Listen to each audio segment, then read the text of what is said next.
Hey guys, welcome back to the channel. I'm Carly. And I'm Ange. And today we're watching My Hero Academia Season 5, Episode 2. So Hawks has seemingly gone to the dark side. He's either been recruited for the League of Villains, or he's decided to go undercover with the League of Villains, or infiltrate the League of Villains, or he's been forced to. Did I say that? I'm not sure. Or it could be Toga. I'm not entirely sure, but I'm hoping to find out in this episode. Last episode was more of a chill one, like it usually is at the start of the season, where you're sort of just reminded about where everyone's at, all their quirks, all of that sort of thing. But it did end with Endeavor in the hospital room thinking about what happened in the aftermath of his fight versus Nomu, and it seems as though Hawks has gone with Darby there, so hoping to find out what happened in this episode. But anyway, should we get into it? Let's get into it.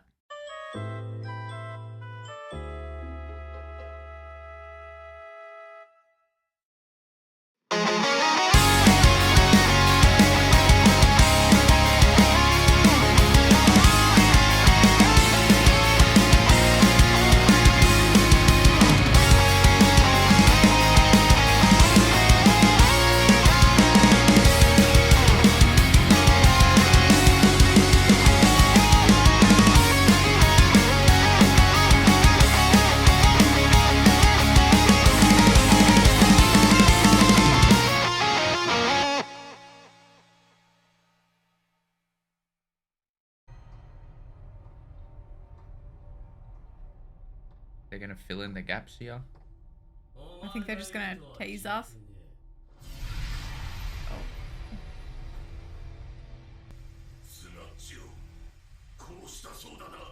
Didn't know his name, but yeah. Oh dang, neither did he.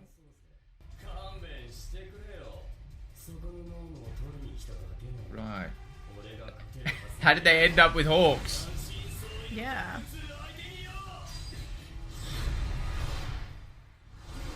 Oh, let's go.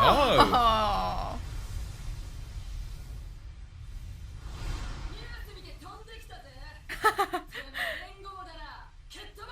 Let's go.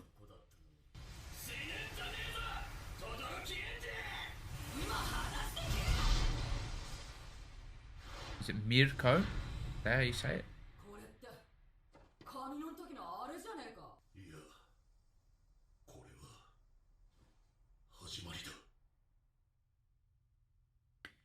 That just raises more questions. Yes.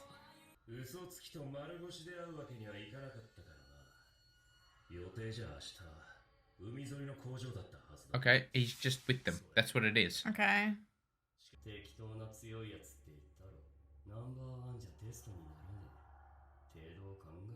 So he's been with them all along.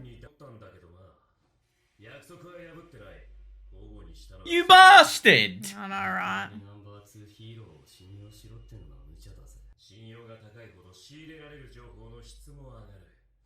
Damn.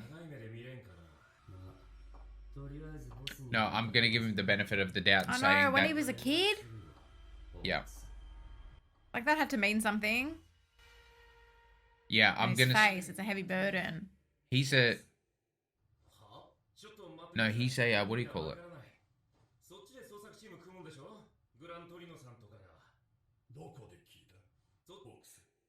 Yeah, get accepted. He's the Snape. The Snape character.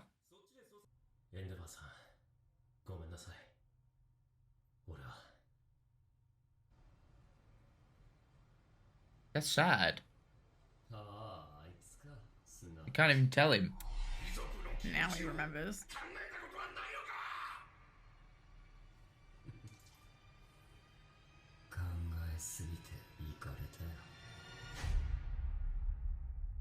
I don't get him. I don't understand anything about him. He's psychotic. He looks like Todoroki now. He is Todoroki. Sorry, you know what I meant.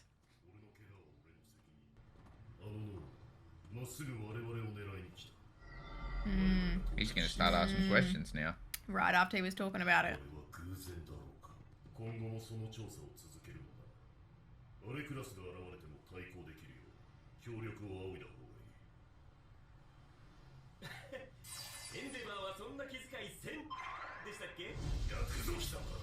Oh. Don't push it, Hawks. That was the old Endeavour coming through there.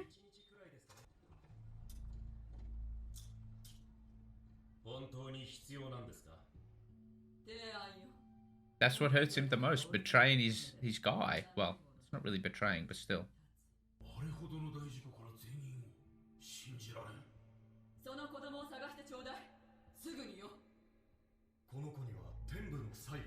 Oh, that's cute as man. Had to put him in danger as well to fulfill this plan, this mission. What is yakitori?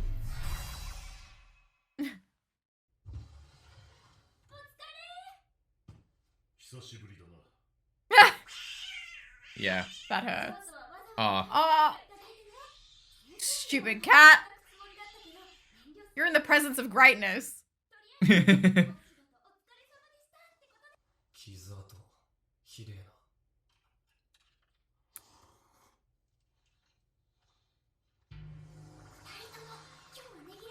Oh, this is them celebrating. This is going way better than I thought. I know.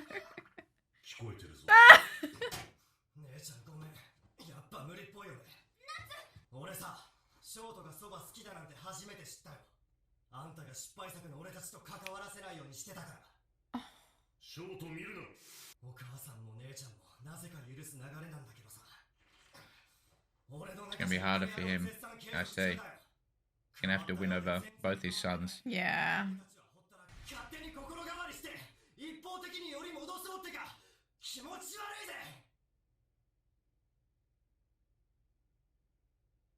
It's fair enough.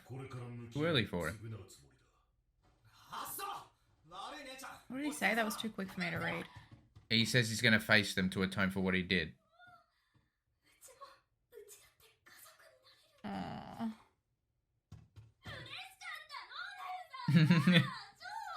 She's really sweet. I feel sorry for her. She's so sweet.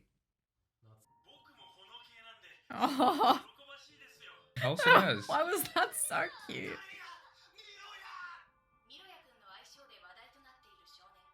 He got. Did you see that? Yeah. What? It was a Jujutsu Kaisen shirt, no? Wait, was that? What? Carlie, he looks like him. I said Itadori in that last episode.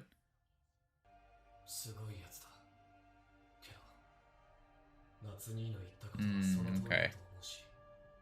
Dad's not fully back yet. Well, it's going to take a lot. But he's willing to put in the effort. Yeah.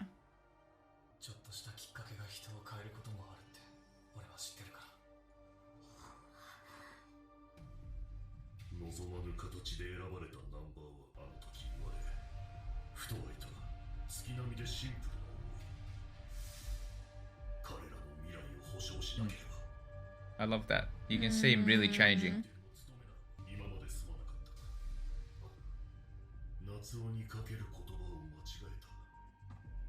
He's really owning up to his mistakes now, you can see.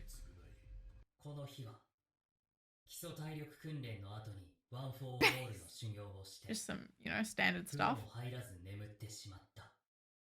Another dream. Yep. It's that same smoke. It's the same amount. It's more, isn't it? That he's covered with? Maybe not.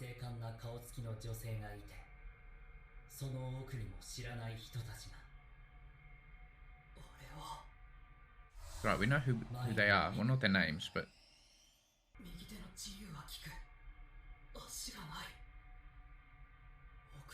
I don't get that symbolism. Yeah, why are they blacked out? They might be the ones after him. No, they're first in line. You're right.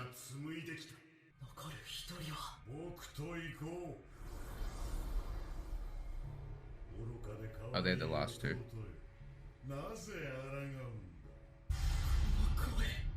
Yeah, it is him.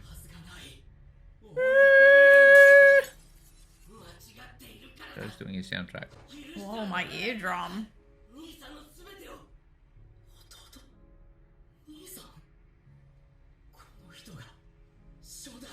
Yeah.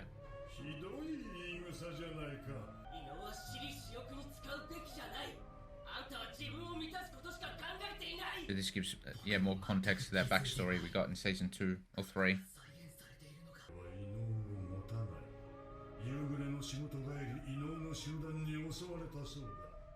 頼みのスタンガンは無効化された上、触手状の毛髪で体の自由を奪われた。Yeah, he takes advantage of people like that. 僕が困ったらその時は助けてくれるかい？もちろんだ。That's how he creates his army, his loyal followers. Yeah. ただ一人の家族。望むものを与えよ。僕に協力してくれるなら。力なき者に選択を。罪には容赦を。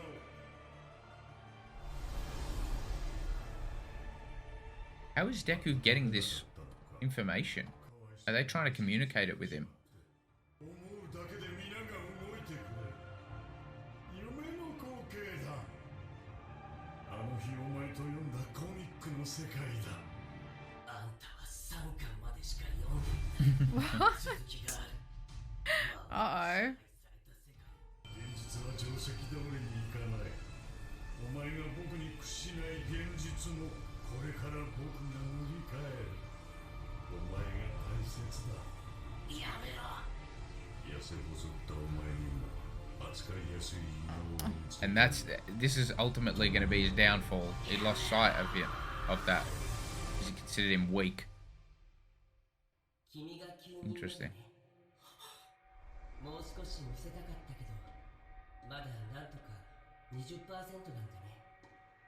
Yeah, so it is tied to his power.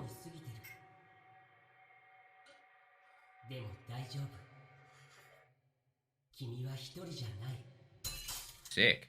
I like what that set up for sure. Yeah. Like when he gets to 30%, 40%, more of that backstory gets revealed.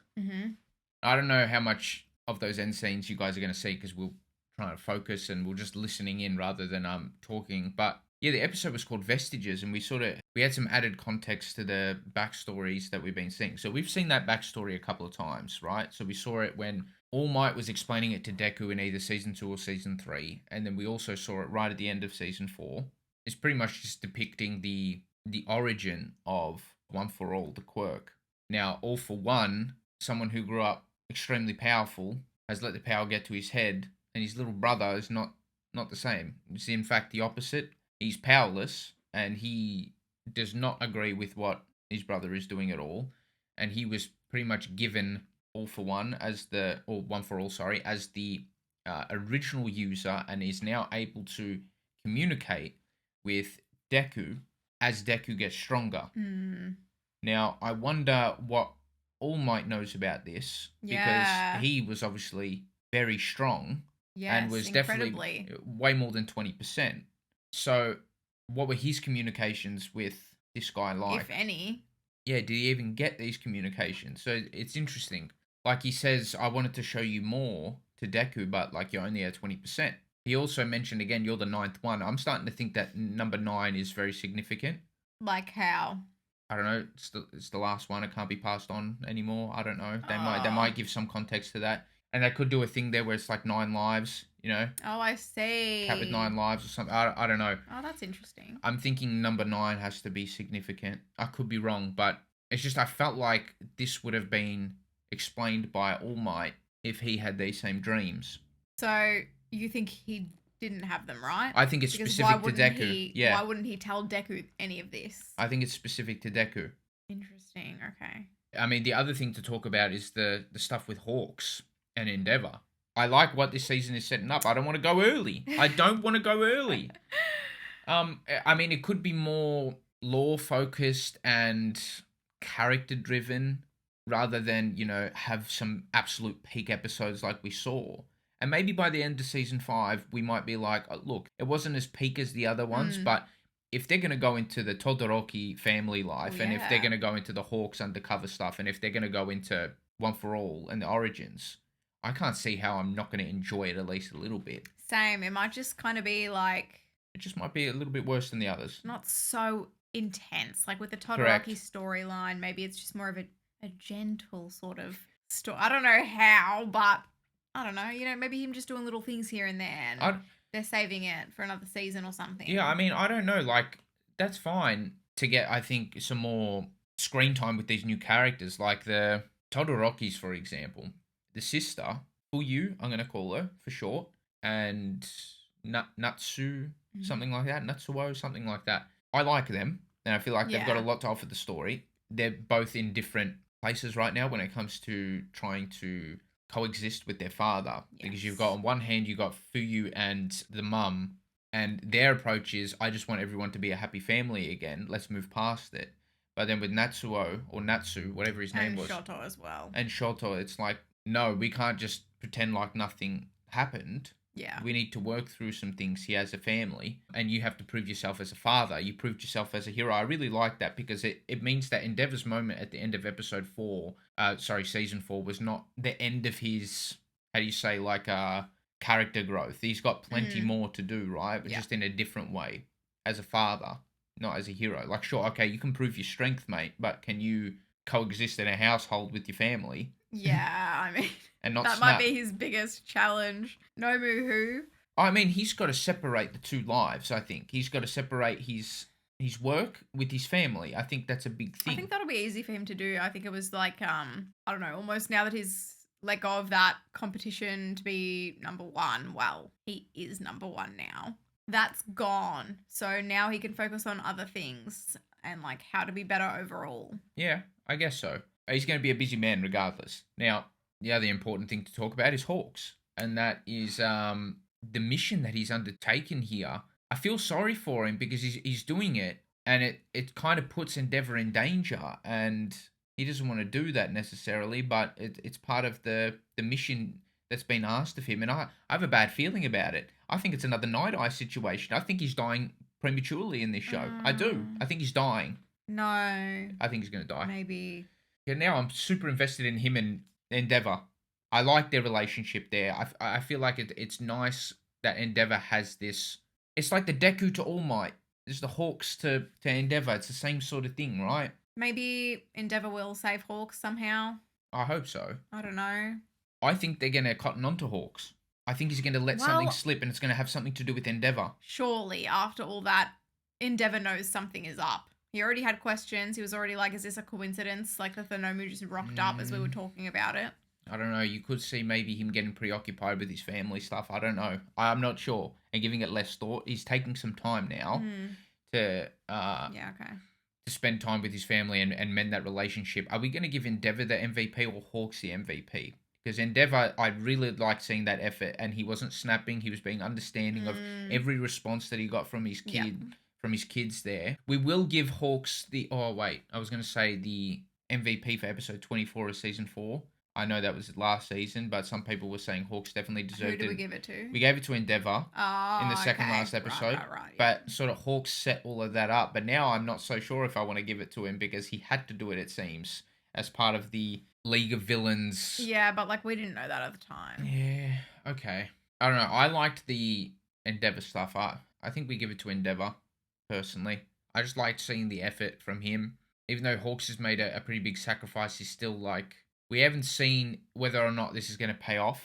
And it's dangerous work right now. And even though it's a big risk, I don't know, I'm not willing to give it to him just yet. I'm sure he'll have his moment if it does all pay off. Yeah, but we might give it to him for that penultimate episode in season 4. Thank you so much for watching our reaction. If you liked it, please give us a thumbs up and subscribe. It would really help us out. For early access to all of our reactions, you can support us on Patreon if you'd like. And yeah, thank you so much again. We'll see you in the next one. Bye!